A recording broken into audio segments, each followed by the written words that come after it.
कैसे हैं आप लोग। मुझे आशा है सभी लोग अच्छे होंगे। तो स्टूडेंट, आज की जो वीडियो है मेरी, वो ओ लेवल के M1R5 unit 2 introduction to operating system के बारे में है। ये पार्ट 2 है हमारा ओ लेवल का। प्रीवियस वीडियो में मैंने आपको बताया था इंट्रोडक्शन टू कंप्यूटर के बारे में। तो चलिए वीडियो आज की वीडियो शुरू करते हैं। लास्ट टॉपिक तो देखिएगा, ओ लेवल का पार्ट 2 है और इंट्रोडक्शन टू ऑपरेटिंग सिस्टम। यहाँ पे हम बात करेंगे ऑपरेटिंग सिस्टम के बारे में। ये यूनिट नंबर 2 है और हम सिलेबस पूरा एग्जैक्ट क्लियर करेंगे, ठीक है ना। अब देखिए, operating system and application both desktop and mobile devices, ये क्या होते हैं, ठीक है ना। इनके बाद थोड़ा जानकारी लेते हैं, समझते हैं, ठीक है ना। तो देखिए, यहाँ पे आ चुके हैं कुछ कंटेंट हमने आपके लिए तैयार कर रखा है समझाने के लिए। तो देखिएगा, इंट्रोडक्शन टू ऑपरेटिंग सिस्टम। देखिए, ऑपरेटिंग सिस्टम क्या होता है। देखिए, एक होता है यूजर्स 1, यूजर्स 2, ठीक है ना। ये हमारे यूजर्स होते हैं। यूजर्स कौन होते हैं? यूजर्स आप और हम हैं, मतलब जो व्यक्ति का कंप्यूटर संबंध होता है वो यूजर होते हैं, ठीक है ना। वो यूजर्स कहलाते हैं। तो देखिए, सॉफ्टवेयर। अब जो सॉफ्टवेयर होता है, सॉफ्टवेयर देखिएगा 2 टाइप्स का होता है, जैसे सिस्टम सॉफ्टवेयर, एप्लीकेशन सॉफ्टवेयर। और इन दोनों कॉम्बिनेशन का है हमारा ऑपरेटिंग सिस्टम, ठीक है ना। ऑपरेटिंग सिस्टम, क्योंकि ऑपरेटिंग सिस्टम पर ही हमारा सिस्टम सॉफ्टवेयर और एप्लीकेशन सॉफ्टवेयर चलते हैं, ठीक है ना। लेकिन इनको चलवाने के लिए सबसे मैंने मोस्ट इंपॉर्टेंट जो भाग निभाता है वो निभाता है हमारा हार्डवेयर। अब हार्डवेयर क्या होते हैं, जैसे मैंने आपको प्रीवियस वीडियो में बताया कि हार्डवेयर क्या है। मतलब कंप्यूटर के जो भाग को हम छू सकते हैं, देख सकते हैं, महसूस कर सकते हैं, वो हार्डवेयर से। अब हार्डवेयर जैसे सीपीयू, रैम, आपने देखा कि सीपीयू होता है कंप्यूटर के, रैम अंदर लगी होती है, तो उन्हीं के द्वारा पूरा मतलब सारी प्रोसेसिंग होती है। फिर उसके अंदर एक होता है सॉफ्टवेयर, जिसे कहा जाता है operating system. Operating system computer operate करता है, फिर उसके अंदर होता है सिस्टम सॉफ्टवेयर। तो ये सारी चीज़ें होती हैं जो आप थोड़ा यहाँ पे ग्राफिक्स में देख सकते हैं, जैसे एप्लीकेशन प्रोग्राम, ठीक है ना। तो जैसे मैंने आपको बताया, इनका कॉम्बिनेशन होता है। तो जैसे देखिए, दूसरे चित्र में बताया गया एप्लीकेशन प्रोग्राम, फिर सिस्टम प्रोग्राम, ठीक है ना, फिर operating system program, machine language, फिर हार्डवेयर। मतलब इन दोनों का एक दूसरे से कॉम्बिनेशन होता है। देखिए, एरो में बताया गया है, जो हार्डवेयर से मशीन लैंग्वेज प्रोग्राम जाता है, और मशीन लैंग्वेज से ऑपरेटिंग सिस्टम में, और सिस्टम से सिस्टम प्रोग्राम, और फिर एप्लीकेशन प्रोग्राम, उसके बाद एप्लीकेशन प्रोग्राम, ठीक है ना। तो एप्लीकेशन प्रोग्राम क्या होता है, जिसपे हम सॉफ्टवेयर पर काम करते हैं, जैसे Chrome, Excel, CorelDRAW, Photoshop, Hindi typing, English typing वगैरह, जो भी सॉफ्टवेयर हमारे उस पर हम काम करते हैं, वर्क करते हैं, वो हमारे एप्लीकेशन सॉफ्टवेयर होते हैं, उस पर हम वर्क करते हैं। सिस्टम सॉफ्टवेयर क्या होता है, जैसे ऑपरेटिंग, जैसे हमने देखा होगा विंडोज, ये सारे हमारे क्या है, ये ऑपरेटिंग सिस्टम सॉफ्टवेयर है, ठीक है ना। तो इसके बाद और थोड़ा और विस्तार से समझते हैं कि ऑपरेटिंग सिस्टम सॉफ्टवेयर क्या होते हैं, ठीक है ना। मैंने आपको ग्राफिक में दिखा दिया, इसके थोड़ा और समझते हैं। देखिएगा, एक ऑपरेटिंग सिस्टम सॉफ्टवेयर प्रोग्राम होता है जो कंप्यूटर और हार्डवेयर सॉफ्टवेयरों को दोनों भागों को नियंत्रित करता है और अन्य सॉफ्टवेयर अनुप्रयोगों के लिए एक मंच प्रदान करता है। उपयोगकर्ता और कंप्यूटर हार्डवेयर के बीच एक मध्यस्थ रूप में कार्य करता है, जिससे उपयोगकर्ता को कंप्यूटर सिस्टम के संवाद और बात करने की सुविधा सिस्टम को मिलती है। कहने का मतलब ये है कि ऑपरेटिंग सिस्टम एक कंप्यूटर का एक मैन सॉफ्टवेयर है, एक मैन, उसके बिना पूरा अधूरा है। ऐसे समझ लो, जैसे मैंने प्रीवियस वीडियो में आपको बताया था कि आप हो, ठीक है, आपके अंदर जो एक आत्मा है, एक जीवन है, ठीक है ना। आपके बॉडी के अंदर एक आत्मा पड़ा हुआ है, जीवन। अगर वो मान लो आपके शरीर से वो आत्मा निकल जाए तो क्या हो जाएगा, आप निर्जीव हो जाओगे। आपसे कोई काम करने को बोला जाएगा, काम कर पाओगे? आपका ना शरीर चलेगा ना कुछ भी होगा, एक आप निर्जीव के समान हो जाएगा, बिल्कुल, ठीक है ना। तो वैसे ही हमारा कंप्यूटर है। तो कंप्यूटर में अगर ऑपरेटिंग सिस्टम ना हो तो हम कोई भी काम नहीं कर सकते, कुछ भी नहीं कर सकते हैं, वो सब कुछ क्लोज हो जाएगा। तो उसी तरीके से हमारा कंप्यूटर का एक मैन सॉफ्टवेयर होता है ऑपरेटिंग सिस्टम सॉफ्टवेयर। उसी ऑपरेटिंग सिस्टम के ऊपर हमारे एप्लीकेशन सॉफ्टवेयर वर्क करते हैं। जैसे मैं बता दूं, जैसे विंडोज 7 तुम लोगों ने सुनी होगी, आप लोगों ने तो विंडोज 7, विंडोज 10 सुनी होगी। तो ये हमारा एक तरह के ऑपरेटिंग सिस्टम होते हैं। इन्हीं के ऊपर जैसे हम लोग काम करते हैं, एक्सेल पे काम करते हैं, हिंदी इंग्लिश टाइपिंग काम करते हैं, तो ये जो चलते किस पर है, ये चलते हैं हमारे ऑपरेटिंग सिस्टम पर। और ऑपरेटिंग सिस्टम चलता है हार्डवेयर पर, ठीक है ना। क्या चलता है? हार्डवेयर। जैसे मैंने चित्र में बताया गया है कि यूजर जो होता है वो यूजर चलाता है सॉफ्टवेयर, ठीक है ना। तो सॉफ्टवेयर चलाता है किस पे? सिस्टम सॉफ्टवेयर पर। और यूज करता है एप्लीकेशन, और एप्लीकेशन जो होते हैं वो वर्क करते हैं आपके सिस्टम और सिस्टम सॉफ्टवेयर, मतलब ऑपरेटिंग सॉफ्टवेयर पर। ऑपरेटिंग सॉफ्टवेयर वर्क करता है हार्डवेयर पर, ठीक है ना। हार्डवेयर में क्या होता है? CPU, RAM, IO. आपको इस तरह के ग्राफिक में बताया गया, तो आई होप आप समझ गए होंगे, ठीक है ना। इसके बाद ऑपरेटिंग सिस्टम के कुछ मुख्य जो कार्य होते हैं वो आपको बता देता हूँ स्टूडेंट्स। देखिए, प्रक्रिया प्रबंधन में जिसे कहते हैं प्रोसेसिंग। ऑपरेटिंग सिस्टम क्रियाओं में प्रोसेस का सब प्रबंधन करता है। यह सुनिश्चित करता है कि प्रोसेस सही तरीके से प्रारंभ, संचालित और समाप्त हो। मतलब कोई भी काम है वो सही तरीके से हो और मतलब कोई भी प्रोग्राम में सही तरीके से हो, सारी चीज़ें कब कहाँ क्या करना है, क्या निर्देश देना, क्या लेना क्या देना है, कब चीज़ कहाँ क्या दिखानी है, ये सारी चीज़ प्रक्रिया यानी प्रबंधन करता है हमारा एक ऑपरेटिंग सिस्टम, ठीक है ना। तो उसे प्रोसेसिंग कहते हैं। मेमोरी क्या कहता है, मेमोरी क्या होती है। अब मेमोरी एक ऑपरेटिंग सिस्टम की एक मेमोरी को प्रबंधित करता है। यह प्रोसेस के लिए मेमोरी स्थान आवंटित करता है, जो मेमोरी के संचित और निमोचन में मदद करता है। मतलब मेमोरी जो भी आपकी फाइलें, डॉक्यूमेंट, सॉन्ग्स, म्यूजिक, जो भी आपकी फाइलें होती है इंपॉर्टेंट, उनको स्टोर करता है। तो कहते हैं उसको मेमोरी पैड। जैसे आपके ब्रेन, दिमाग है तो ब्रेन में आपकी सारी जानकारियाँ, इंफॉर्मेशन, डिटेल्स, आपकी यादें सारी स्टोर रहती है, वैसे हमारे कंप्यूटर में मेमोरी में प्रबंधन रहता है। इसका फाइल सिस्टम में प्रबंधन। फाइल सिस्टम क्या होता है मैनेजमेंट, देखिएगा। ऑपरेटिंग सिस्टम फाइल और फोल्डर्स को संग्रहित करता है, मतलब फाइल फोल्डरों को इकट्ठा करता है और उनका एक प्रबंधन करता है, मतलब एक मैनेजमेंट करता है। ये फाइलों को संचालित रचित के पहुंचाने से मदद करता है, ठीक है ना। समझ के फाइल सिस्टम मैनेजमेंट क्या होता है। अब देखिए डिवाइस मैनेजमेंट क्या होता है। डिवाइस मैनेजमेंट क्या होता है, ऑपरेटिंग सिस्टम डिवाइस ड्राइवर्स के माध्यम से कंप्यूटर को प्रबंधित करता है और उपयोगकर्ता के द्वारा प्रयोग किए जाने वाले उपकरणों को संचालित और प्रबंधित मतलब मैनेजमेंट करने में मदद करता है, जैसे कीबोर्ड, माउस, प्रिंटर, स्कैनर आदि। मतलब डिवाइस प्रबंधन। अब जैसे ऑपरेटिंग सिस्टम आपका है, तो जो डिवाइस ऑपरेटिंग सिस्टम है वो आपके जैसे ड्राइवर, जैसे माउस ड्राइवर, प्रिंटर ड्राइवर्स। आपको पता है प्रिंटर चलाने के लिए प्रिंटर ड्राइवर्स होते हैं, और इनके बिना का जब प्रिंटर निकालना हो, कोई प्रिंट चीज़ करनी हो, तो उसके लिए ड्राइवर की आवश्यकता पड़ती है। जिससे कि आपको कोई प्रिंटर हो, HP का प्रिंटर हो, एप्सन का हो, तो उसके लिए ड्राइवर डालना पड़ता है। तो वैसे ड्राइवर होना चाहिए। माउस चलाने के लिए माउस ड्राइवर होता है, कीबोर्ड होता है, स्कैन करने के लिए स्कैनर ड्राइवर होता है। तो ये हमारे तरह के एप्लीकेशन या स्कैनर सिस्टम सॉफ्टवेयर भी होते हैं, ठीक है ना। तो इसी प्रकार इसको ऑपरेट करवाने के लिए, मैनेजमेंट करने के लिए डिवाइस प्रबंधन कहा जाता है, नहीं डिवाइस मैनेजमेंट, ठीक है ना। ओके। इसके बाद उपयोगकर्ता इंटरफेस क्या होता है। ऑपरेटिंग सिस्टम उपयोगकर्ता को एक इंटरफेस यानी संचार प्रदान करता है, ताकि वे कंप्यूटर सिस्टम के साथ संवाद कर सकते हैं, बातचीत कर सकें, काम कर सकें। यह इंटरफेस ग्राफिकल या कमांड लाइन के रूप में हो सकता है। जैसे यूजर और कंप्यूटर के बीच एक क्या होता है, एक यूजर इंटरफेस होता है। मतलब हम जो काम करते हैं तो कंप्यूटर क्या होता है, कंप्यूटर एक बाइनरी भाषा समझता है। कंप्यूटर की जो भाषा वो हम नहीं समझते हैं, लेकिन उसको समझाने के लिए जो उसका एक बीच का इंटरफेस बनाया गया है, उसे यूजर इंटरफेस कहा जाता है, जिसे ग्राफिकल यूजर इंटरफेस भी कहते हैं, ठीक है ना। इसको आने वाली वीडियो में और विस्तार से हम लोग समझेंगे। ओके स्टूडेंट, नोट जैसे क्या इसमें क्या बताया गया, ऑपरेटिंग सिस्टम के मुख्य उद्देश्य को आसान तरीके से हमने बताया आपको। इसके अलावा स्थिरता और प्रदर्शन के मामले में महत्वपूर्ण भूमिका हमने बताई है, ठीक है ना। इसके बाद अगले टॉपिक में हम बात करते हैं टाइप्स ऑफ ऑपरेटिंग सिस्टम। देखिए ऑपरेटिंग सिस्टम का कार्य क्या होता है, पहले तो समझ लें ऑपरेटिंग सिस्टम क्या है, ठीक है ना। उसके बाद समझते हैं प्रकार। देखिए ऑपरेटिंग सिस्टम क्या है, एक ऑपरेटिंग सिस्टम एक सॉफ्टवेयर, जिसमें मैंने आपको बताया एक मेन सॉफ्टवेयर है, ठीक है ना। अब ऑपरेटिंग सिस्टम कार्य क्या क्या होते हैं, देखिए हम इससे बता रहे कि ऑपरेटिंग सिस्टम के कार्य क्या है। तो देखिए कार्य क्या है, सिंगल यूजर कार्य, multi programming, multi user, multi tasking, multi processing, incentive, batch processing. जैसे आपको पता है कि एक ऑपरेटिंग सिस्टम कई सारे कार्य कर सकता है। जैसे मल्टी यूजर, एक ऑपरेटिंग सिस्टम कई लोग काम कर सकते हैं। एक ऑपरेटिंग सिस्टम मल्टी टास्किंग काम हो सकते हैं। एक ऑपरेटिंग सिस्टम मल्टी प्रोग्राम हो सकते हैं। एक ऑपरेटिंग सिस्टम सिंगल यूजर भी काम हो सकता है, मल्टी प्रोसेसिंग भी हो सकती है। कहने का मतलब मान लो कि एक तरफ आपके सिस्टम में म्यूजिक हो रहा है, बज रहा है, और एक तरफ आप टाइपिंग कर रहे हैं, ठीक है ना। तो इस तरीके से जो मल्टी प्रोसेसिंग हो रही है और मल्टी काम हो रहा है, नहीं मल्टी काम हो रहा है, ठीक है ना, इस टाइप से। तो ये सारी चीज़ें रहती हैं, तो इसे मल्टीटास्किंग वगैरह कहते हैं, बैच प्रोसेसिंग कहते हैं। तो आप समझ गए होंगे। तो एक ऑपरेटिंग सिस्टम कई तरीके से काम करता है। जैसे एक आप कंप्यूटर काम कर रहे हैं कि एक तरफ का व्हाट्सअप भी खुला है, फेसबुक खुला है, ठीक है ना। उसी प्रकार से आप एक तरफ म्यूजिक बज रहा है, तो ये मल्टीटास्किंग पे काम कर रहा है, ठीक है ना।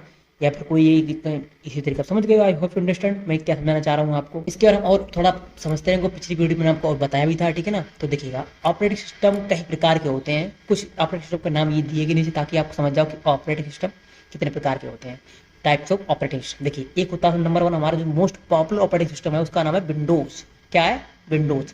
अब देखिए जो विंडोज माइक्रो सिस्टम जो विंडोज एक माइक्रोसॉफ्ट विंडोज का एक प्रमुख ऑपरेटिंग सिस्टम है। जो विंडोज है ना, विंडोज ऑपरेटिंग सिस्टम OS, वो एक माइक्रोसॉफ्ट कंपनी द्वारा बनाया गया एक प्रमुख ऑपरेटिंग सिस्टम है, जो व्यक्तिगत कंप्यूटरों के लिए उपयोग होता है। यह एक उपयोगकर्ता मित्रपूर्ण इंटरफेस और विभिन्न सॉफ्टवेयर एप्लीकेशन का समर्थन करता है।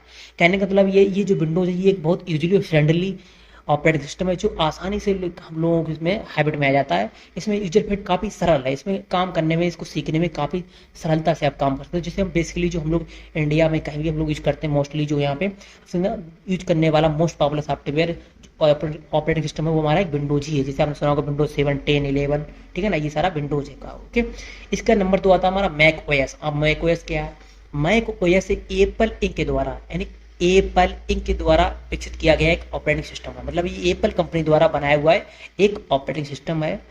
और ये जो ऑपरेटिंग सिस्टम होता है ये एकीकरण और मजबूत मल्टीमीडिया क्षमताओं के लिए जाना जाता है। मतलब ये बहुत मजबूत और बहुत शक्तिशाली और बहुत ही सिक्योरिटी वाला सिक्योर ऑपरेटिंग सिस्टम है, ठीक है ना। इस ऑपरेटिंग सिस्टम की खासियत ये है कि इस ऑपरेटिंग सिस्टम की मैक ओएस डिवाइस में ही काम कर सकता है। कहने का मतलब जो एप्पल के डिवाइस होंगे ओएस के मैक के, उन्हीं में ऑपरेटिंग सिस्टम वर्क करता है। इसके अलावा कोई भी डिवाइस उसमें इसका ऑपरेटिंग सिस्टम का काम नहीं होता है, वो उसमें वर्क नहीं करता है, होता ही नहीं। जैसे मान लो आप एचपी का लैपटॉप यूज कर रहे हो, डेल का यूज कर रहे हो, तो उसमें आपका एप्पल का मैक ऑपरेटिंग सिस्टम नहीं पड़ेगा, नहीं हो सकता है।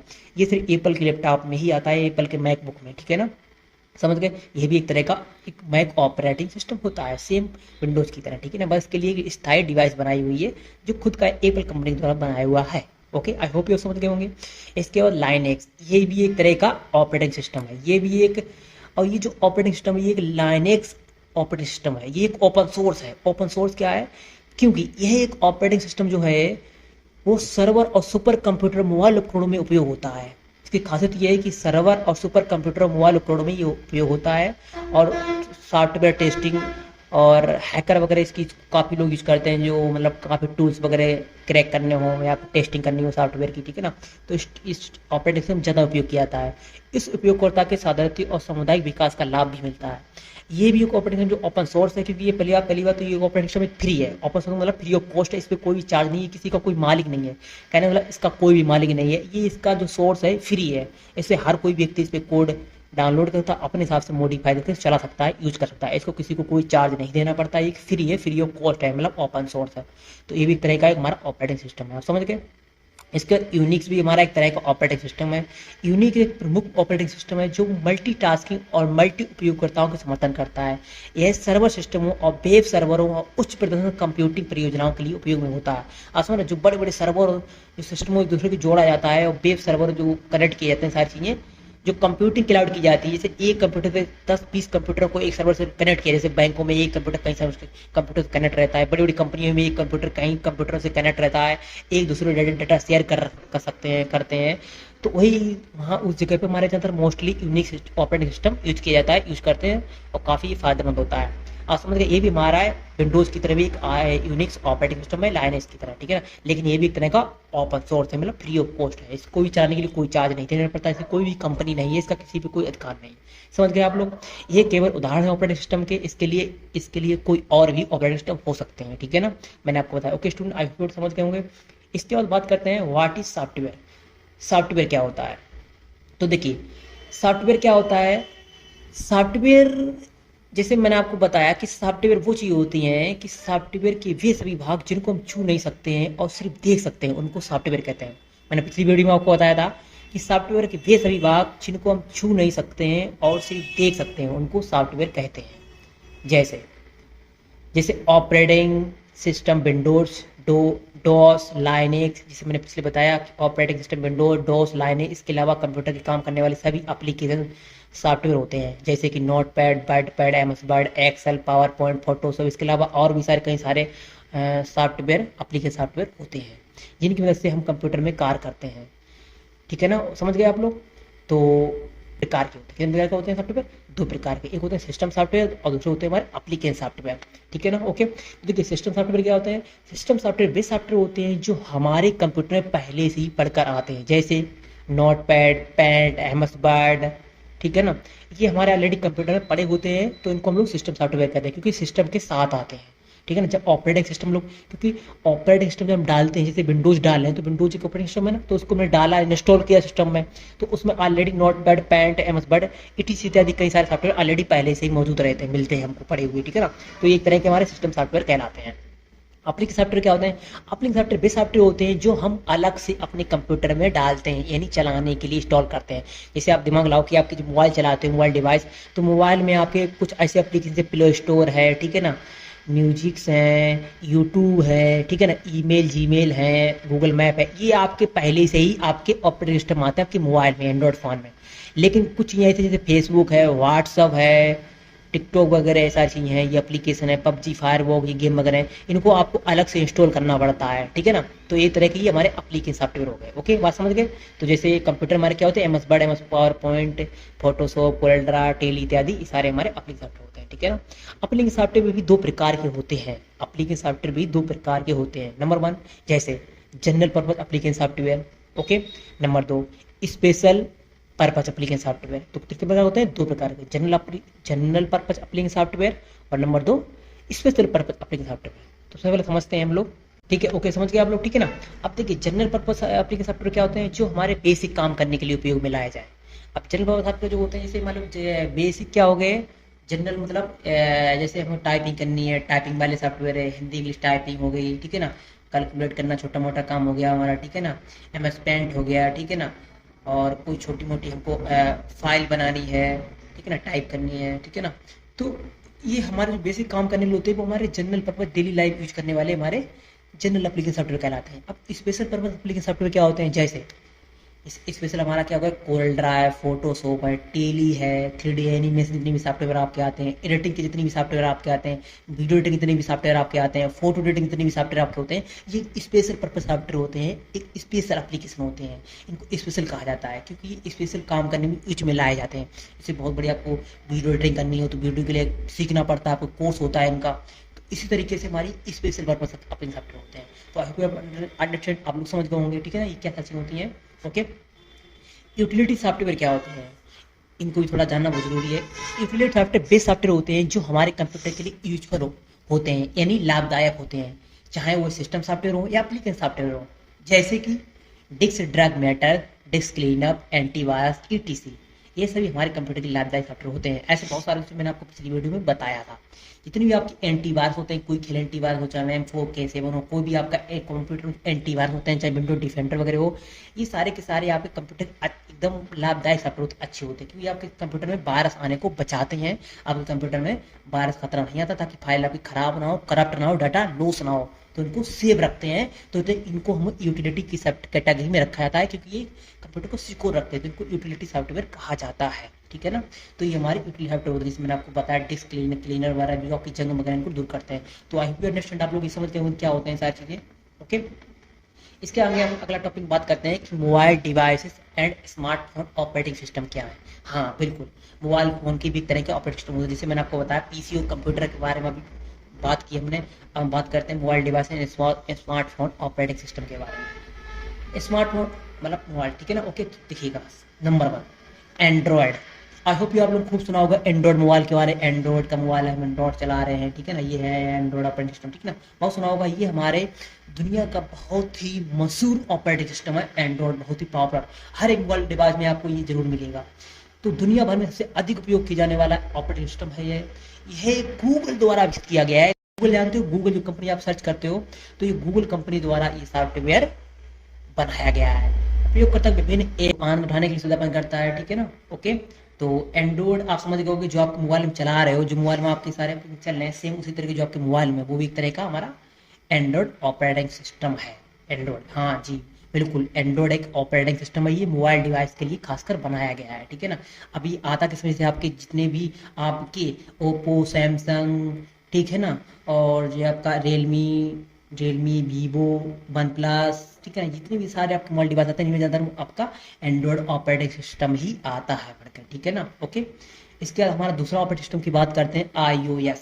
iOS क्या होता है, iOS एप्पल इंक द्वारा, मतलब एप्पल कंपनी द्वारा बनाया हुआ एक उपयोग किया जाने वाला एक स्मार्टफोन ऑपरेटिंग सिस्टम है, जिसमें मैंने आपको बताया मैक ओएस एक iOS है, मतलब एक ऑपरेटिंग सिस्टम सॉफ्टवेयर, बट वो कंप्यूटर और मैकबुक के लिए है, ठीक है ना। वैसे ही एक iOS जो है एक ऑपरेटिंग सिस्टम, ये हमारे एप्पल मोबाइल, जितनी भी एप्पल के मोबाइल आते हैं, मोबाइल डिवाइसेस आते हैं, उनके लिए एक बनाया हुआ एक ऑपरेटिंग सिस्टम है। तो आपको पता ही होगा, जैसे मैंने क्या होता है पिछले प्रीवियस बताया आपको कि जितना भी एप्पल का प्रोडक्ट होते हैं वो खुद पर भरोसा करते हैं, खुद के ही चीज़ यूज करते हैं, खुद का ही बनाया हुआ ऑपरेटिंग सिस्टम यूज करते हैं। तो इसमें भी वैसा ही है कि जो भी इतने भी आपके स्मार्टफोन होंगे एप्पल के, उसमें खुद का उनका ही iOS आपको इंस्टॉल मिलेगा पहले से ही, ठीक है ना। तो जितने भी आपके एप्पल के स्मार्टफोन आते हैं उनमें आपको एप्पल का iOS ऑपरेटिंग सिस्टम ही मौजूद मिलता है, जैसे कि आईफोन, आईपैड उपलब्ध होता है, ठीक है ना। डिस्ट्रीब्यूट और इसकी खासियत क्या है कि ये डिस्ट्रीब्यूटिव इंटरफेस बेहतर सुरक्षा और एप्पल कॉन्सेप्ट के साथ एग्री होता है। कहने मतलब ये बहुत ही सुरक्षा और बहुत सिक्योर माना जाता है, क्योंकि इस पर काफ़ी लोग भरोसा करते हैं, क्योंकि ये बहुत ही इस पर हैक करना काफ़ी मुश्किल होता है लोगों को। और काफ़ी लोग बड़े जो होते हैं अपने प्राइवेसी को सेव करना चाहते हैं, तो बेहतर इसी डिवाइस को लोग सिलेक्शन करते हैं, ठीक है ना। तो आई होप समझ गए होंगे एप्पल आई उसके बारे में, ठीक है ना। इसके बाद बात करते हैं विंडोज एंड ड्राइवर के बारे में, ठीक है ना। विंडोज ड्राइवर्स क्या होते हैं देखिएगा। विंडोज ड्राइवर्स भी एक तरह का एक मोबाइल्स का ही एक, आप सब कंफ्यूजन होंगे विंडोज सर क्या होता है, कि नहीं, विंडोज एंड ड्राइवर्स ये भी एक तरह का मोबाइल डिवाइस का ही एक ऑपरेटिंग सिस्टम होता है, जिसको के आई ओ एस एक माना जाता है ऑपरेटिंग सिस्टम। के इसको नाम से जाना जाता है। यह एक लो बजट मोबाइल उपकरण के लिए विकसित किया गया एक ऑपरेटिंग सिस्टम है, जो निम्न संसाधन वाले फीचर फोन में उपयोग होता है। छोटे मोटे बेसिक फोन वाले में फीचर्स में फोन में ये उपयोग होता है, और बेसिक सामाजिक मीडिया एंड वेब ब्राउजिंग आपूर्ति वितरण चेक के लिए विशेष रूप से बनाया गया। मतलब ये लो बजट का एक फ्री और छोटा मोबाइल के ड्राइवर है, जो एक छोटे मोटे मोबाइल के छोटे मोबाइल आपूर्ति करने के लिए बनाया गया है। तो आप समझ गए क्या होता है। तो मोबाइल डिवाइस जितने ऑपरेटिंग सिस्टम के मैंने बारे में बात की, तो आप समझ गए क्या होते हैं। जैसे मैंने आपको बताया, जैसे ऊपर चित्र में दिखाया गया है कि देखिए blackberry, Android, Windows, iPhone, tablet, mobiles, ये सारे हमारे क्या हैं, ये हमारे ऑपरेटिंग सिस्टम है। आपने देखी चित्र में कभी ना कभी सारी चीज़ें, तो मैंने आपको बताया, ठीक है ना। ओके, जो आपके मोबाइल में ऑलरेडी इसी पढ़ के आती है, फिर उनके ऊपर जो वर्क करते हैं, ठीक है ना। जैसे मैंने आपको बताया एंड्रॉयड, तो एंड्रॉयड आपके मोबाइल में है ना, तो एंड्रॉयड जो आप व्हाट्सएप फेसबुक चला रहे हो, ये आप किस पे चला रहे हो, ये एंड्रॉयड ऑपरेटिंग सिस्टम पर चला रहे हो, ये एप्स है ना। तो ये जो एप्स होते हैं, एप्स मतलब एप्स, देखिए एप्स शॉर्ट में कहा जाता है, एप्स का पुराना होता है एप्लीकेशन। क्या होता है एप्लीकेशन। तो जो एप्लीकेशन चलाते हो वो आप एक ऑपरेटिंग सिस्टम पे चलाते हो, जैसे एंड्रॉयड, तो एंड्रॉयड के एप्स चला रहे हो, एक एंड्रॉयड ऑपरेटिंग सिस्टम पे चला रहे हो। ऐसे आप टाइपिंग कर रहे हो कि कंप्यूटर में, या फिर फोटोशॉप चला रहे हो, कोल्डा चला रहे हो, एक से चला रहे हो, तो वो एक विंडोज के ऑपरेटिंग सिस्टम पे चला रहे हो, या फिर एक मैक ओएस पर, ठीक है ना। जैसे टैबलेट, रिमोट, आप समझ ब्लैकबेरी भी यूज होता है, हमारा एक ऑपरेटिंग सिस्टम है, ठीक है ना। तो आई होप आप समझ गए होगा, चित्र दिखाया गया है, ठीक है ना। इसके बाद इसके अलावा और हमारे ऑपरेटिंग सिस्टम हो सकते हैं, मैंने बताया आपको, ठीक है ना।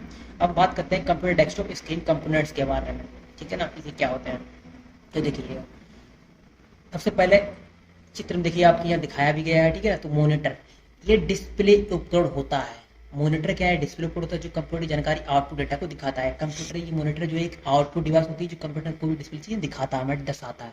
जैसे आप जो भी टाइप करते हो, काम करते हो, आपको स्क्रीन पर दिखता है, तो हमारी क्या होता है मॉनिटर, ठीक है, इसे एलसीडी भी कहते हैं। ओके, नंबर तुम्हारा कीबोर्ड, कीबोर्ड क्या होता है, ये भी एक तरह का इनपुट उपकरण होता है, जिसका उपयोग टाइपिंग और अन्य निर्देशों के लिए किया जाता है। कोई भी काम करना, टाइपिंग करनी हो, वर्क करना हो, कोई भी टाइप करना, चीज़ बनानी हो, फाइल बनानी हो, ठीक है, इस हमारा कीबोर्ड द्वारा काम किया जाता है सारा काम। आप जानते हो कीबोर्ड क्या होता है, पता ही होगा आपको। माउस क्या है, यह एक पॉइंटिंग डिवाइस होती है, जिसका काम उपयोग स्क्रीन पर कर्सर को नियंत्रित करने के लिए किया जाता है। यह माउस को कंट्रोल करने के लिए आता है, माउस पॉइंटर को कंट्रोल करने के लिए आता है। जो भी हम देखिए जो माउस चल रहा है, माउस पॉइंटर, ये भी हमारे तरह का माउस पॉइंटर है, नहीं माउस।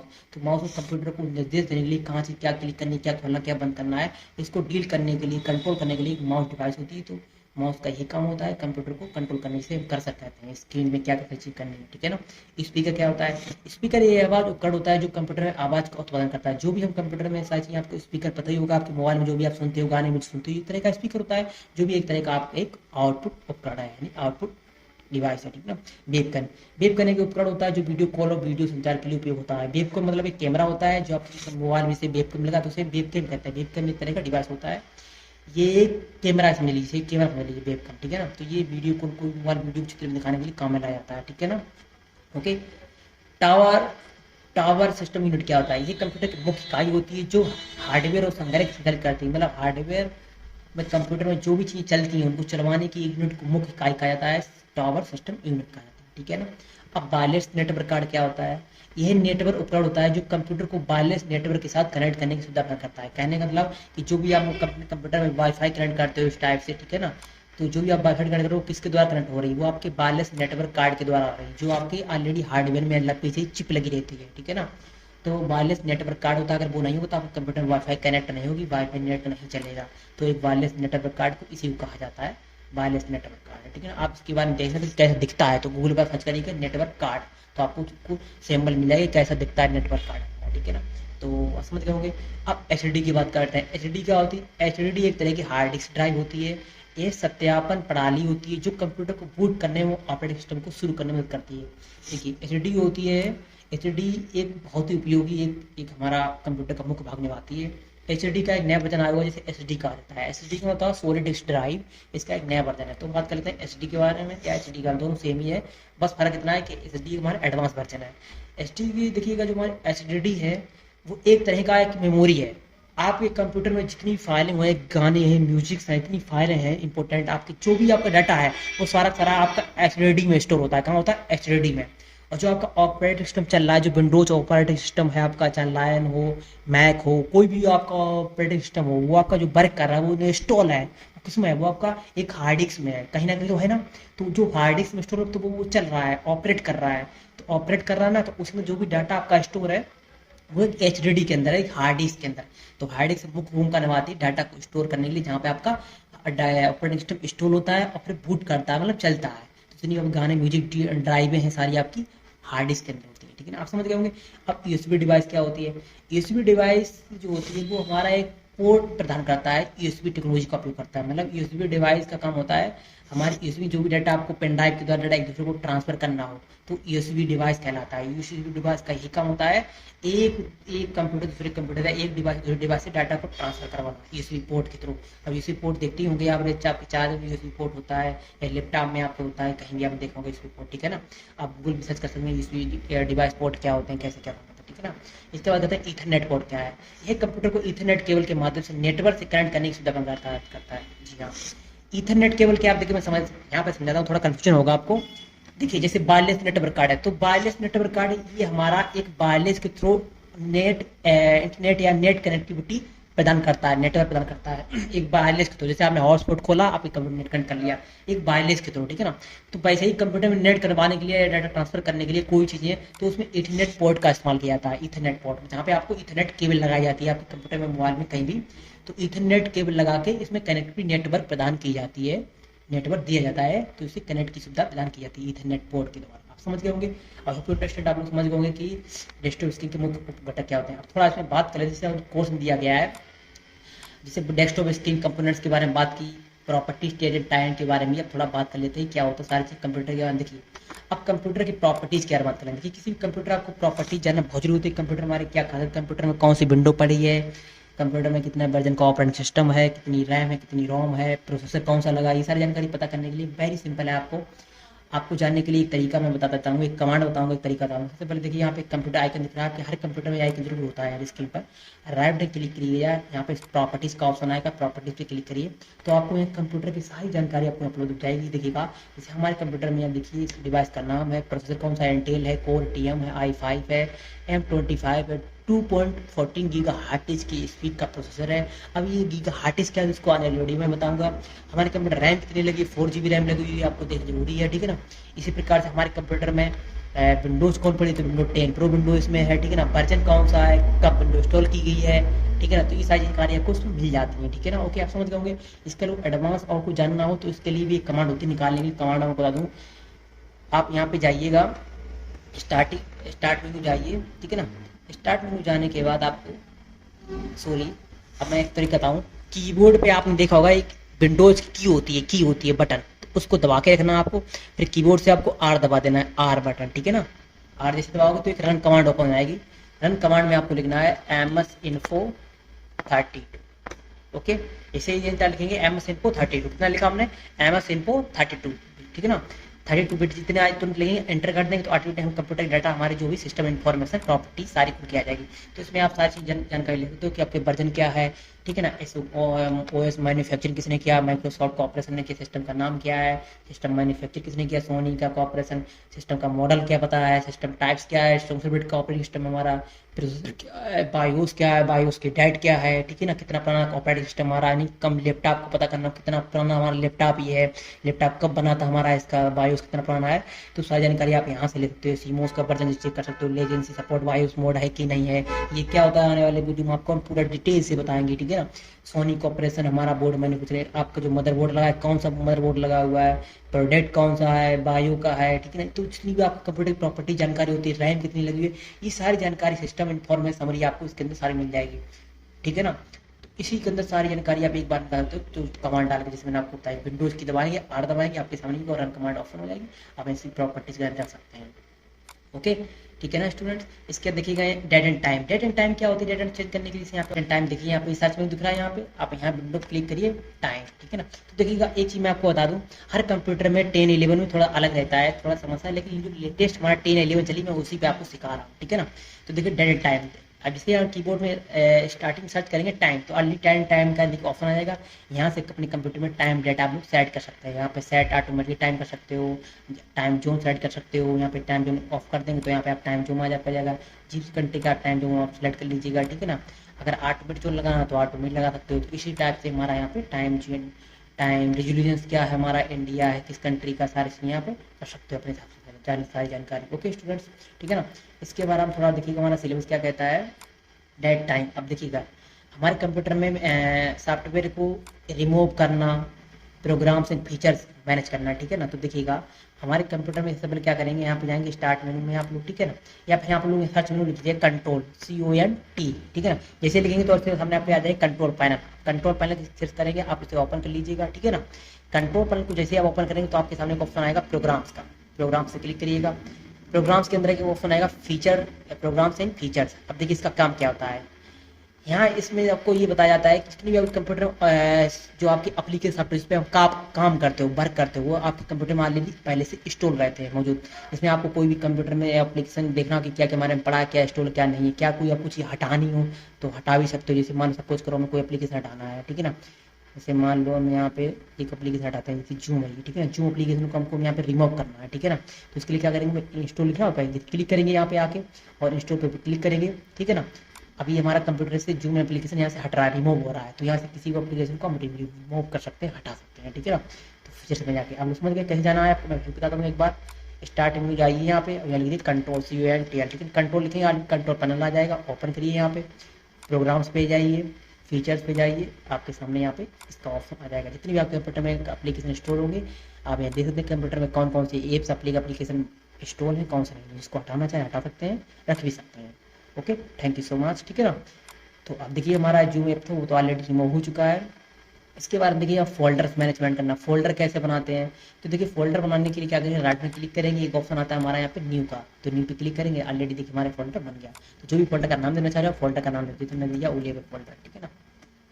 ओके, ये ओलेबल फोल्डर बन गया। एक फोल्डर बनाने के लिए शॉर्टकट की होती है Ctrl+Shift+N, ये हमारा शॉर्टकट तरीका होता है फोल्डर बनाने का, इसे बना सकते हैं, ठीक है ना। लिख लीजिएगा की होती है Ctrl+Shift+N, ये शॉर्टकट तरीके से हम लोग फोल्डर कंप्यूटर में बना सकते हैं, ठीक है ना। ओके, एक होता है बिना नाम का फोल्डर बना, किसी ने आपसे कह दिया कि बिना नाम का फोल्डर बना के दिखाइए, तो कैसे बनाएंगे देखिएगा। जैसे मैं यहाँ फोल्डर डिलीट कर देता हूँ। तो बिना नाम का फोल्डर बनाने के लिए मान लो Ctrl+Shift हमने फोल्डर बनाया, ठीक है ना। ओके स्टूडेंट्स, तो देखिए हमने Ctrl+Shift नाम बनाया। अब देखिए न्यू लिखा है यहाँ पे, अब यहाँ पे इसे हट रिमूव कर देते हैं। जैसे एंटर करते तो हमारा बिना नाम का फोल्डर नहीं बनेगा। तो इसको बनाने का तरीका होता है कीबोर्ड से आप लोग Alt+0 शॉर्ट कोड दबाना है और ये आपको कीबोर्ड में फोल्डर बन जाएगा बिना नाम का। लेकिन आपके कंप्यूटर में ऑलरेडी पहले से कीबोर्ड लगाना चाहिए, नम लोग की के द्वारा ही कीबोर्ड में ये हमारा बिना नाम का फोल्डर बनता है। ओके ओके, इसके बाद आपको देखिए किसी फोल्डर का आपको आइकन चेंज करना हो मान लीजिएगा, ठीक है ना स्टूडेंट। तो आइकन चेंज करने के लिए कैसे करेंगे, जैसे मान लो हमारा ये फोल्डर है, ठीक है ना। ओके, तो ये फोल्डर जैसे मान लो म्यूजिक का फोल्डर है, तो इसमें पता लगे कि हमारे म्यूजिक का फोल्डर, म्यूजिक का डाटा है इसके अंदर। तो इसी फोल्डर को राइट में क्लिक करेंगे, इसकी प्रॉपर्टीज पे जाएंगे, ठीक है ना। लास्ट में आएगा कस्टमाइज पे जाएंगे, नीचे आएगा ऑप्शन चेंज आइकन, आइकन आ जाएंगे बहुत सारे। जैसे मैंने म्यूजिक का आइकन दिया तो यहाँ पे म्यूजिक का आइकन दे सकते हैं, देखिए ये यहाँ पे हमारा म्यूजिक का आइकन ओके किया आपने, यहाँ पे अप्लाई किया, ओके ये देखिए ये हमारा म्यूजिक का आइकन आ चुका है। ओके स्टूडेंट, तो इस प्रकार से किसी फोल्डर का आइकन चेंज कर सकते हैं, ठीक है ना। आप लोग समझ गए होंगे। इसके बाद हमारा टॉपिक हमारा क्या है, इतना फोल्डर मैनेजमेंट का सीख गए, ठीक है ना। अन्य फोल्डर में लोग डेटा रख सकते हैं, ठीक है ना। तो इसी फोल्डर जैसे डेटा को रखना हो, ये ड्राइव है इसे में डालना है मान लो इसके अंदर, तो ये फोल्डर क्लिक किया और यहाँ पे ओपन किया, देखिए 2 बार क्लिक करके अंदर आगे फाइल है ना, तो ये हमारा फोल्डर्स बनाना होता है। अब देखिए हमारा सिलेबस क्या कहता है, हमारा अगला हमारा पॉइंट है प्रिंटिंग क्या होती है और टाइप्स ऑफ एक्सटेंशंस क्या होते हैं। तो देखिएगा प्रिंटिंग क्या, जैसे मान लो सपोज करो इस फाइल है हमारी, ठीक है ना। जैसे मान लो सपोज करते हैं हमारा ये इंट्रोडक्शन टू ऑपरेटिंग सिस्टम का चैप्टर है, इसमें प्रिंट करना है, ठीक है ना। तो प्रिंट करने में बहुत अच्छा तरीका है, कोई बड़ी बात नहीं है। जब प्रिंट करना हो तो इसकी शॉर्टकट कंट्रोल+P, कंट्रोल P करेंगे ऑलरेडी हमारे देखिए प्रिंट का ऑप्शन आ जाएगा। जितना भी आपको प्रिंट करना है प्रिंट पे क्लिक कीजिए और यहाँ प्रिंट हो जाएगा। जो भी आप प्रिंटर करना चाह रहे हैं यहाँ पे बहुत सारे प्रिंटर आएंगे, जो भी आप कंप्यूटर में प्रिंटर इंस्टॉल है प्रिंटर को सिलेक्ट कीजिएगा और प्रिंट कर दीजिएगा, ठीक है ना। यहाँ से आपका प्रिंट फाइल हो जाएगी। लैंडस्केप में निकालना, पोर्ट्रेट में निकालना, यहाँ पे आपको पोर्ट्रेट भी सिलेक्ट कर सकते हैं। लैंडस्केप आपका होता है इस टाइप से, ठीक ना। पोर्ट्रेट आपका इस टाइप से, ठीक है ना। ओके, समझ गए। इसका दूसरा तरीका होता है हमारा फाइल पे जाइए, यहाँ पे प्रिंट का ऑप्शन आएगा, यहाँ से भी आप लोग प्रिंट कर सकते हैं। ओके, तो देखिएगा स्टूडेंट, इतना आप लोग समझ गए होंगे सारी चीज़ें प्रिंट के बारे में, सारा क्या है, ठीक है ना। आप देखिएगा यहाँ पे printing types of file extensions and computer properties के बारे में हम बात कर चुके हैं, ठीक है ना। आप बात करेंगे फाइल और एक्सटेंशन के बारे में और थोड़ा प्रॉपर्टीज के बारे में और थोड़ा जान लेते ताकि आपको थोड़ा और अच्छे समझ में चीज़ें आ जाए, ठीक है ना। ओके स्टूडेंट्स, जैसे मैंने आपको बताया कि प्रॉपर्टीज कंप्यूटर के बारे में आपको जानना बहुत जरूरी, कंप्यूटर में क्या कॉन्फ़िगरेशन है, क्या सारी चीज़ें हैं, ठीक है ना। तो देखिए यहाँ पे कुछ हमने आपको पीछे दिखाया कि क्या सारी चीज़ें, इसका चित्र वगैरह थोड़ा। अब सिस्टम में क्या होता है, देखिए सिस्टम में प्रॉपर्टीज में क्या होता है, सिस्टम का नाम होता है जहाँ पे नाम उपयोगकर्ता द्वारा निर्धारित किया जाता है, जैसे मैंने आपको बताया यहाँ पे, ठीक है ना। तो जो भी उसका नाम है, ठीक है ना, किस नाम क्या है, डेस्कटॉप का सारी चीज़ें इस टाइप से। ओके, इसके बाद हमारा सिस्टम टाइप क्या है, सिस्टम कितने बिट का है, 64 बिट का, 32 बिट का है, ठीक है ना। तो यहाँ पे बताया गया है कितने बिट का है, 64 बिट का ऑपरेटिंग सिस्टम है ये, ठीक है ना, सिस्टम टाइप। ओके, इसी प्रकार से हमारा यहाँ पे ऑपरेटिंग सिस्टम का उपयोग हो रहा है, ऑपरेटिंग सिस्टम का नाम, वर्जन क्या है, ठीक है ना। तो इस टाइप के देखिएगा इसकी प्रॉपर्टी में क्या बताया जा रहा है कि वर्जन कितना है, ठीक है ना, स्मूथ वर्जन कितना है, ठीक है ना, इसका ये वर्जन कितना है, ठीक है ना, ओएस का, ठीक है ना, ओएस का नाम क्या है, ठीक है ना। तो सारी चीज़ें देखिए यहाँ पे आपको दी जा रही है, ठीक है ना। अब उसका प्रोसेसर क्या है, ठीक है ना, प्रोसेसर क्या है, तो प्रोसेसर उपयोग हो जा रहा है आपका कौन सा और कौन सी कंपनी का है, क्या है, सारी चीज़ें यही प्रॉपर्टी में दिखाया था। देखिए प्रोसेसर क्या है, तो इंटेल कोर टीम i5 का प्रोसेसर है, ठीक है ना, इस टाइप से। तो दिख रहा है आपको प्रोसेसर i5 2 कोर ये है ना। तो पूरे प्रोसेसर की जानकारी आपको यहाँ पे सारे मिल जाती है, ठीक ना। रैम, कंप्यूटर में रैम की क्षमता के प्रकार क्या लगी हुई है, ठीक है ना। तो इस प्रॉपर्टी में आप लोग यहाँ देख सकते हो रैम कितनी GB रैम है, ठीक है ना। जैसे यहाँ पे दिखेगा इसके रैम जो हमारी 4 GB की लगी हुई है इस टाइप से ना। तो ये सारा आपको प्रॉपर्टी में मिल जाता है, ठीक है ना। जो हार्ड डिस्क कितनी का, GB कितनी है आपकी, नेटवर्क कार्ड कौन सा लगा हुआ है, IP क्या है, सूची क्या है, ठीक है ना, अनुप्रयोग क्या है, सिक्योरिटी क्या है, सेटिंग्स, ये सारी चीज़ें आपको यहाँ पे प्रॉपर्टी से मिल जाती हैं, ठीक है ना। तो इसको जानना वो जरूरी है। आपको प्रॉपर्टी निकालते जैसे मैंने आपको बताया पिछले भी, तो विंडो R की दबाएंगे और MS Input 32 लिख देंगे तो आपके सामने प्रॉपर्टी ओपन हो जाएगी, ठीक है ना। ओके, आई होप आप लोग समझ गए होंगे, ठीक है ना। इसके बाद हम बात कर लेते हैं कि लास्ट हमारा है फाइल एक्सटेंशन क्या है, ठीक है ना। फाइल एक्सटेंशन क्या है और फाइल एक्सटेंशन कितने प्रकार के होते हैं, ये क्या होते हैं, बहुत जरूरी है आपको जानना, ठीक है ना। ये हमारा देखिए सिलेबस दिया गया है ओ लेवल के टाइप्स ऑफ फाइल एक्सटेंशन, ठीक है ना। तो देखिए फाइल एक्सटेंशन क्या होता है, पहले हम इसको थोड़ा समझ लेते हैं, ठीक है ना। फाइल एक्सटेंशन क्या होते हैं। फाइल एक्सटेंशन एक टूल है जो कंप्यूटर प्रणाली को बताते हैं कि ये फाइल किस प्रकार की कौन सी फाइल है, ठीक है ना। यह फाइल के नाम के बाद उसके प्रकार बताती है, फाइल को प्रकार को दर्शाती है। एक्सटेंशन फाइल प्रकार को एक संकेत देती है कि कंप्यूटर में फाइल किस प्रोग्राम की है और क्या है। तो जैसे मैंने आपको एग्जाम्पल बता दूं तो फाइल एक्सटेंशन इसीलिए जरूरी है समझने के लिए। तो उसको पहचानने के लिए कैसे पहचानेंगे, जैसे मान लो आपके कंप्यूटर मोबाइल में कोई म्यूजिक पड़ा है, सॉन्ग, तो सॉन्ग को पहचानने के लिए इस टाइप का हमारा MP3 का एक्सटेंशन होता है, ठीक है ना। क्या होता है, MP3 का एक्सटेंशन, जो MP3, तो ये एक तरह का हमारा एक्सटेंशन है। MP3 क्या है, एक्सटेंशन है। इसे फाइल को पहचानने के लिए कि अगर MP3 लिखा है तो MP3 का ये पहचान है। इसी का डॉक लगा है तो ये डॉक्यूमेंट फाइल होगी, XLS लिखा होगा तो हमारी एक्सेल की फाइल होगी, PPT लिखा हो तो प्रेजेंटेशन की फाइल होगी, PDF लिखा होगा तो हमारी PDF है, पोर्टेबल फॉर्मेट डिवाइस है, ठीक है ना। तो हमारी PDF है। JPG क्या होती है, जोन फोटोग्राफी, ठीक है ना। तो कहने का मतलब हमारी एक फोटो एक इमेज है, ठीक है ना। PNG भी हमारी तरह की एक इमेज है, ठीक है ना। TXT क्या, टेक्स्ट फाइल होगी हमारी। जिप क्या होगी, जिप फाइल होगी। इसी तरह का MOV यानी मूवी फाइल होगी। तो ये हमारे फाइल के एक्सटेंशन होते हैं, फाइल के नाम को दर्शाते हैं कि फाइल पहचान के फाइल कौन सी है हमारी, किस प्रकार की फाइल है, ठीक है ना। ओके, और इससे हम आसान तरीका लगा जानना वो जरूरी होता है। ओके, तो थोड़ा और इसको जानते हैं। जैसे ये कुछ फाइल के एक्सटेंशन उदाहरण है, जैसे आपने देखा होगा .txt, तो ये पार्ट फाइल मतलब ये फाइल है। DOC मतलब एक डॉक्यूमेंट फाइल है। PDF .pdf लिखा है तो ये .pdf फाइल है। JPG तो ये हमारी JPG फाइल है। PNG तो ये हमारी PNG फाइल है। इसी तरह का .mp3 लिखा तो ये MP3 फाइल है। डॉट एम पी तो MP4 फाइल है, जैसे डॉट XLS तो XLS फाइल है, डॉट PTP तो PTP फाइल है, डॉट जी तो जिप फाइल है ये। तो इसी प्रकार से देखिए डॉट DOC लिखा तो डॉट DOC हमारी फाइल, तुम्हारा कहने मतलब ये डॉक्यूमेंट फाइल हो गई या ठीक है ना। तो ये है ना नहीं। तो इसी प्रकार जैसे कंप्यूटर में हमारा मान लो सपोज करो जैसे एक फाइल हमारी पड़ी है, तो हमारी ये डॉक फाइल है, कौन फाइल है डॉक, तो DOC है ना, तो कौन फाइल होगी हमारी डॉक फाइल होगी, तो ये हमारी देखिए डॉक फाइल, ठीक है ना। इसी प्रकार से मान लो सपोज करो हमारे एक हमारी ये PST फाइल है, ये फोटो ये पड़ी है ना, ये तो हमारी PST मतलब फोटोशॉप की फाइल है, ठीक है ना। तो देखिए हमारे सॉरी ये देखिए हमारा PST की है ना, तो ये PST फाइल होगी, तो ये हमारी फोटोशॉप फाइल होगी, पहचानने के लिए कौन फाइल क्या है, ठीक है ना। इस हिसाब से अगर मान लो कोई आप देखनी हो कि इमेज कौन सी है, जैसे मान लो डेस्कटॉप इमेज पड़ी है, तो ये हमारी कौन सी इमेज है, इसके ऊपर क्लिक करेंगे और थोड़ी देर वेट करेंगे, देखिए ये लिख के आया आइटम टाइप्स ऑफ JPG, ठीक है ना। तो हमारी JPG फाइल है, कहने मतलब ये हमारी फोटो है, ठीक है ना। तो ये हमारी फोटो है, ठीक है, तो ये हमारी तरह की JPG फाइल है, ठीक है ना। तो इसी प्रकार से उसको JPG कहेंगे, क्योंकि हमारी JPG फाइल है तो JPG एक्सटेंशन में है, ठीक है ना। तो ये हमारे एक्सटेंशन होते हैं फाइल के प्रकार के। MP3 अगर लिखा होगा तो हमारे कहने मतलब म्यूजिक है, हमारा गाना है, तो ये एक तरह का एक्सटेंशन है हमारा, क्या है एक्सटेंशन, उसको पता लगाने के। MP4 लिखा तो हमारे MP4 क्या होता है, वीडियो होता है, तो MP4 का वीडियो का एक्सटेंशन क्या होता है, MP4 होता है। ऐसे ID का एक्सटेंशन क्या होता है, MP3 होता है। JPG का क्या होता है, .jpg होता है। तो आई होप यू अंडरस्टैंड, आप लोग एक्सटेंशन समझ गए एक्सटेंशन क्या होते हैं। किसी भी फाइल को पहचानने के लिए एक्सटेंशन बहुत जरूरी होता है। बिना एक्सटेंशन से आप ये नहीं पता लगा सकते कि कौन सी फाइल या प्रोग्राम है ये, ठीक है ना। तो कोई भी एक्सटेंशन फाइल के प्रकार को दर्शाता है, उसकी पहचान को दर्शाता है, ठीक है ना। तो आई होप अंडरस्टैंड, आप लोग समझ गए होंगे कि फाइल एक्सटेंशन क्या होते हैं, ठीक है ना। अगर किसी को समझ ना आया तो कमेंट बॉक्स जरूर बताएं, मैं थोड़ा और डीपली से इसको आपको बता दूंगा फाइल एक्सटेंशन के बारे में। तो स्टूडेंट मुझे आशा है आप लोग वीडियो जरूर पसंद आई होगी, और कोई भी वीडियो में कुछ छूट गया हो, आपको समझ ना आया हो तो कमेंट में जरूर बताइएगा, मैं इसके ऊपर आपको जरूर बताऊंगा, टॉपिक बताऊंगा, ठीक है ना। और कोई भी गलती हो आप लोग क्षमा करिएगा, ठीक है ना। तो स्टूडेंट चले ठीक है, मिलते हैं एक नेक्स्ट अच्छे और वीडियो में पार्ट 3 में। तो आप खुश रहिए, मौज रहिए, मस्त रहिए, बाय बाय, सी यू।